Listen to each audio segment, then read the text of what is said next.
और बात करते एक बड़ी खबर की जो लखनऊ से है। कक्षा 1 से लेकर 12वीं तक के स्कूल बंद कर दिए गए हैं। संक्रमण को देखते हुए बड़ा फैसला लिया गया है। कोचिंग और स्कूल 30 अप्रैल तक बंद कर दिए गए हैं। परीक्षा की टाइमिंग में बदलाव नहीं होगा। मुख्यमंत्री कार्यालय की तरफ से आदेश जारी किया गया है। पहली कक्षा से लेकर 12वीं तक के स्कूल 30 अप्रैल तक के लिए बंद कर दिए गए हैं। कोचिंग और सभी स्कूल बंद करने के आदेश मुख्यमंत्री कार्यालय की तरफ से जारी किए गए हैं। हालांकि पहले से निर्धारित परीक्षा की टाइमिंग में कोई बदलाव नहीं किया जाएगा। कोरोना के मामले लगातार बढ़ रहे हैं, इसको ध्यान में रखते हुए ये बड़ा फैसला लिया गया है। हमारी सहयोगी अनामिका लखनऊ से हमारे साथ जुड़ चुकी हैं। अनामिका, और क्या जानकारी इस निर्देश के बारे में? देखिए, जिस तरीके से कोरोना संक्रमण का खतरा बढ़ रहा है लखनऊ में भी, और अगर बात की जाए तो पूरे प्रदेश में जिस तरीके से केसेस बढ़ रहे हैं, उसको देखते हुए मुख्यमंत्री योगी आदित्यनाथ ने बड़ा फैसला किया है, जिसके तहत 1 से लेकर के 12वीं तक के जो स्कूल है वो 30 अप्रैल तक बंद करने के निर्देश दिए गए हैं। साथ ही जो कोचिंग क्लासेस होंगी वो भी बंद होंगी, लेकिन परीक्षा की जो टाइमिंग होगी, यानी कि जो पहले से ही प्लान परीक्षाएं हैं उसमें कोई बदलाव नहीं किया गया। एग्जाम्स होंगे, कोविड के प्रोटोकॉल का पूरा पालन करते हुए एग्जाम्स करवाए जाएंगे। स्कूल रूटीन क्लासेस जो होगी उसको बंद कर दिया गया है। हालांकि के पहले जो फैसला किया गया था वो 11 अप्रैल तक के लिए बंद किया गया था, लेकिन अब 11 के बाद एक्सटेंड करते हुए 30 अप्रैल तक के लिए कर दिया गया है। यानी कि जो पूरा का महीना होगा, इस रूटीन क्लासेस जो होंगी बच्चों की 12 तक बच्चों की, वो नहीं हो पाएंगी, सिर्फ एग्जाम। बहुत शुक्रिया अनामिका आपका हमारे साथ जुड़ने के और जानकारी हम तक पहुंचाने के लिए। आज से पूरे प्रदेश में टीका उत्सव की शुरुआत हो गई है। पूरे प्रदेश में इसके लिए 6000 वैक्सीनेशन सेंटर बनाए गए हैं, जहां 45 साल के ऊपर सभी व्यक्तियों का टीकाकरण किया जाएगा। लखनऊ, वाराणसी, मेरठ, कानपुर समेत तमाम जिलों में वैक्सीनेशन सेंटर बनाए गए हैं। लोगों की भारी भीड़ देखने को मिल रही है। लोग 9 बजते ही वैक्सीन सेंटर पर पहुंचने शुरू हो गए थे। टीका उत्सव को लेकर जहां लोगों में उत्साह देखा जा रहा है, तो वहीं कई जगहों पर वैक्सीन सेंटर को सजाया भी गया है।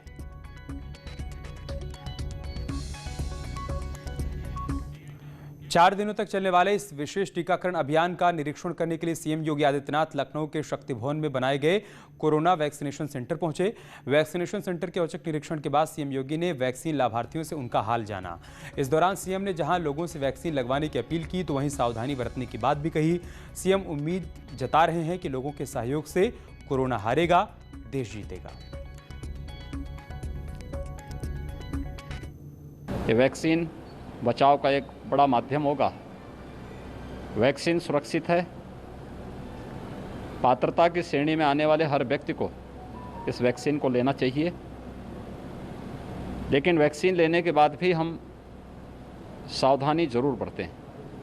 याद रखना, बीमारी में उपचार से महत्वपूर्ण बचाव होता है, और कोरोना में जो बचाव के उपाय हैं, 2 गज की दूरी और मास्क जरूरी, इसका पालन हमें अनिवार्य रूप से करना ही होगा। और हर व्यक्ति इसका पालन करेगा तो मुझे लगता है कि कोरोना के खिलाफ इस लड़ाई को हम विजयी बनाने में 4 दिवसीय टीका उत्सव के इस कार्यक्रम के साथ हर व्यक्ति जुड़े, अपनी बारी का इंतजार करे, 2 गज की दूरी और मास्क जरूरी के इस मंत्र को भी अपनाएं। इस विश्वास के साथ प्रदेशवासियों को टीका उत्सव के साथ जुड़ने और इसे सफलतापूर्वक आगे बढ़ाने के साथ कोरोना के खिलाफ देश की लड़ाई में सभी लोग बढ़ चढ़ करके भाग लेंगे, ये मेरी कामना है। और मुझे विश्वास है कि हम लोग अवश्य कोरोना को परास्त करेंगे।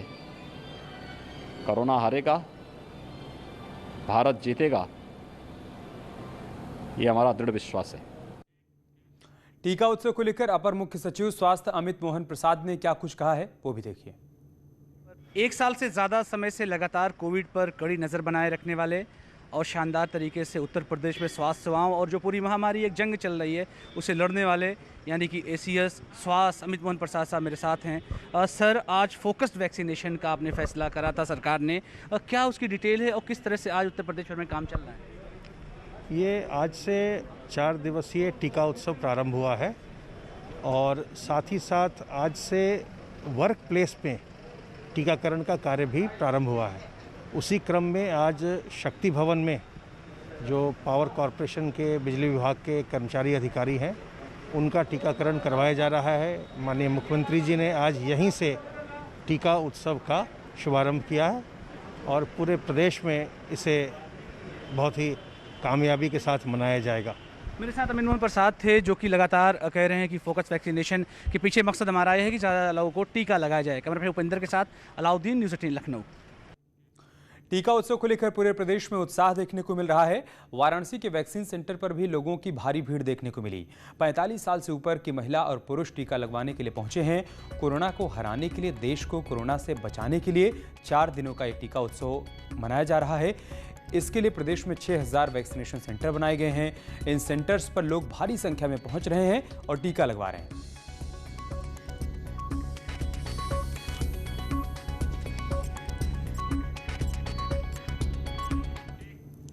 हालांकि इन सब के बीच कोरोना संक्रमण का खतरा तेजी से बढ़ता जा रहा है। दिल्ली के मुख्यमंत्री अरविंद केजरीवाल ने वैक्सीनेशन को लेकर जो क्राइटेरिया तय किया है उसमें छूट देने की अपील की है।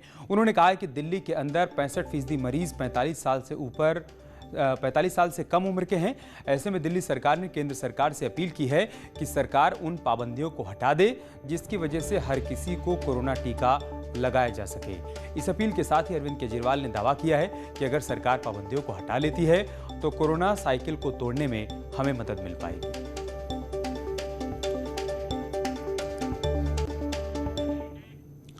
कोरोना मरीजों की संख्या ने एक बार फिर से रिकॉर्ड तोड़ दिया है। केंद्रीय स्वास्थ्य मंत्रालय की तरफ से जारी आंकड़ों के मुताबिक कोरोना के नए केस 1,52,000 से ऊपर पहुंच गए हैं, जबकि 839 लोगों की कोरोना के चलते मौत की पुष्टि हुई है।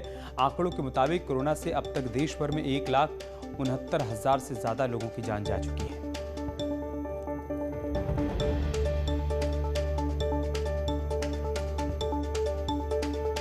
चौबीस घंटे में 1,52,879 नए मामले सामने आए हैं, जबकि 839 लोगों ने कोरोना संक्रमण के चलते अपनी जान गंवा दी है।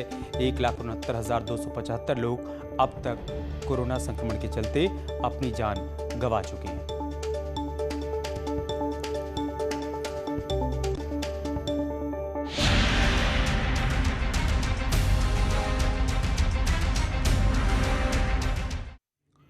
और अब बात करते हैं कोरोना कर्फ्यू की। कोरोना के लगातार बढ़ते मामलों को देखते हुए प्रशासन लगातार सख्ती बरत रहा है। कई शहरों में नाइट कर्फ्यू लगा दिया गया है, जिसकी तस्वीर प्रदेश के कई शहरों से सामने आई है। हम आपको 4 तस्वीरें दिखा रहे हैं। पहली तस्वीर बांदा की है, जहां नाइट कर्फ्यू लगाने के बाद डीएम और एसपी ने सड़कों पर जायजा लिया और लोगों से घरों में रहने की अपील की है। जबकि बरेली में नाइट कर्फ्यू लागू कराने के लिए ड्रोन कैमरे का इस्तेमाल किया जा रहा है। हर एक चौक चौराहों पर नजर रखी जा रही है। पुलिस बल की तैनाती की गई है ताकि नाइट कर्फ्यू को लागू करवाया जा सके। तीसरी तस्वीर मुरादाबाद की है, जहां नाइट कर्फ्यू के दौरान एक शख्स शराब पीकर घूम रहा था, जिसको पुलिस ने टोक दिया तो बीच सड़क पर ही हंगामा खड़ा हो गया। बाद में पुलिस ने समझा बुझाकर मामले को शांत करवाया। चौथी तस्वीर झांसी की है, जहां पर लॉकडाउन के डर से लोग एक बार फिर से पलायन करने को मजबूर हैं, जिसका असर पब्लिक ट्रांसपोर्ट पर दिखाई पड़ रहा है, जहां सोशल डिस्टेंसिंग की जमकर धज्जियां उड़ रही हैं। कानपुर के नाइट कर्फ्यू का पालन नहीं करने पर पुलिस चालान काट रही है, बल्कि सीधे डंडे से भी यहां पर बात कर रही है। ऐसे में हम ये तस्वीरें आपको दिखा रहे हैं। तस्वीरें जो सामने आई हैं वो बता रही हैं कि कैसे लोग यहां पर नाइट कर्फ्यू को तोड़कर जब बाहर निकल रहे हैं तो पुलिस उनके साथ सख्त कार्रवाई भी कर रही है, सख्ती से बरत रही है। एक युवक को पुलिस पकड़कर मारती हुई दिखाई दे रही है, जिसका वीडियो सामने आया है। खबर है कि चकेरी थाना क्षेत्र के केडिया इलाके में युवक बिना वजह से बाहर घूम रहा था। पुलिस ने पूछताछ की तो युवक किसी तरीके की सफाई नहीं दे पाया। इसके बाद पुलिस वालों ने सिर्फ डंडे से बात की। ऐसे में सवाल उठता है कि क्या पुलिस युवक का चालान नहीं काट सकती थी? ऐसी क्या बात हो गई कि पुलिस मारपीट करने लगी?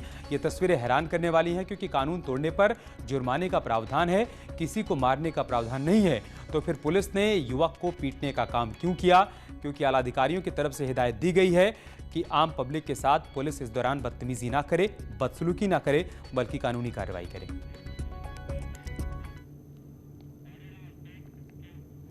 और अब आपको एक मुख्तार का कथित ऑडियो सुनाते हैं। मुख्तार और मुन्ना बजरंगी के बीच का कथित ऑडियो वायरल हो रहा है। बताया जा रहा है कि ऑडियो कृष्णानंद राय हत्याकांड के बाद का है। इस ऑडियो में मुख्तार अपने जेल से बाहर आने के बाद भी कर रहा है। इस कथित ऑडियो की न्यूज़ 18 फिलहाल पुष्टि नहीं करता है। बिल्कुल ठीक है, बस तो ठीक है, कल दुनिया ठीक हो भैया। एक बात बस करते ना। हाँ भैया, फोन ना हो हम कहाँ कर रहे थे भैया? लास्ट से पहली बार तो आप फोन किए हैं हमें ना। हाँ, हमको तो तुम पहली बार किए हो, लेकिन पूरे हिंदुस्तान में तुमने महीनों से किया। किसी से नहीं किया, एक बार मंसूर से बात किया, उसके बाद कहीं किसी से बात किया, 3 महीने तो बात नहीं किया हम किससे। अरे बदमाश, हमें पता है जौन में तुमने किया था। 3 महीना भैया मैं किसी से भी बात नहीं किया हूँ। पता हमें। लगा लो शर्त भैया, 3 महीना लगातार हम बातें नहीं किया किसी से। अब मेरा क्यों बुलाया तुमने? कहाँ बुलाया मैं? बुलाए थे हमारे यहाँ उस दिन, बताया कि उसने बुलाया है। उन्होंने बुलाया नहीं हूँ, एक मैटर था डॉक्टर का, उस दिन बात किया तो मंसूर से बताया, तो पूछ लीजिएगा। अच्छा, मंसूर से हमने बोला कि उससे बात करना है हमें। दुनिया भर रोना गाना ये वो, मिलना जाता, हम कहा ठीक है मिलना होगा तो हम मिल लेंगे, उसमें कौन सी बड़ी बात हो। बस एक बात बुलाया किसी को नहीं भैया। मंसूर पे नाराज है वो। हम जाना थे अच्छी भैया ना, लेकिन हम ये नहीं कहा तुम्हें मिलना है क्या करना है, कुछ नहीं, सब ने बात किया मैं किसी से। हाँ ठीक है, मिलने वाली बात किसी से बात नहीं कर सकता भैया ना। हाँ ठीक है बाबू। और एकदम बढ़िया भैया, आप ठीक है भैया? हाँ, अप्रैल में। हाँ ठीक भैया, छूट जाएगा। बहुत अच्छा भैया, हमें यही इंतजार, 1-1.5 महीने में पटक दूंगा। कुछ जीजा जी के जल्दी बहुत उनका हमें बहुत दुख हो भैया। हाँ, उनके में टाइम लगेगा साल भर। उनके लिए भैया मतलब राजनीति कहीं तो हुई है भैया, बहुत उनके लिए राजनीति पक्का है भैया, उसको पता करो कहाँ से है। मुटका की क्लियर हो गया है। मुटका मतलब भैया वही तुम्हारा शिकार था। अच्छा, उसी अभी तक मैं भैया इसमें मतलब खुन्नस खा रहा था कि अपने को ऐसा है। नहीं, प्रबंधक हो गए ना वो।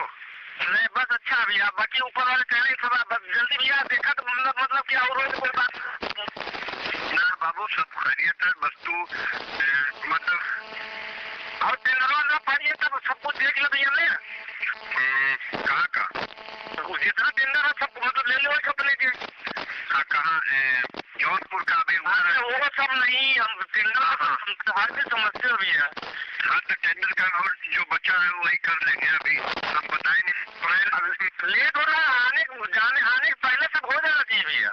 सब हो जाएगा, बस खाली फोन हम तुम्हें एकदम सेपरेट दे दें। नहीं अभी नहीं भैया, हम आएंगे तब, ये फोन तो नहीं सकता ही मुझे कर। हाँ ठीक है, तो मुझे उस पर कर लिया करना। हम कोई आदमी भेज के वहाँ से नंबर लेंगे भैया।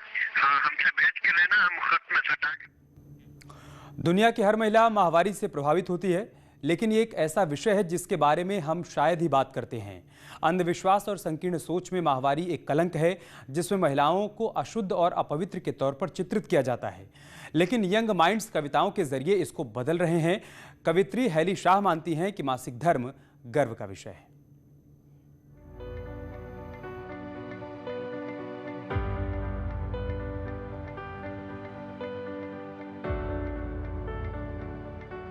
At 12, I asked my mother about periods. Her answer is a change in conversation. The teacher in my 8th grade biology class rushes past the chapter on reproduction. The first time I hear the word menstruation is when a stain in my underpants stares at me with zero hesitation. I am handed a box of pads, but it is too late. I have already stained my brain with stereotypes that say periods mein bahar mat jao, rasoi ke andar mat aao. Learn to hide the fact that you are a woman now. This is not just my story. While you and I may be out of school already, 1 out of 5 girls continue to drop out early. These young girls and boys deserve what we never received. An education in periods is the need. To take all that comes with womanhood in our stride, let's teach our children.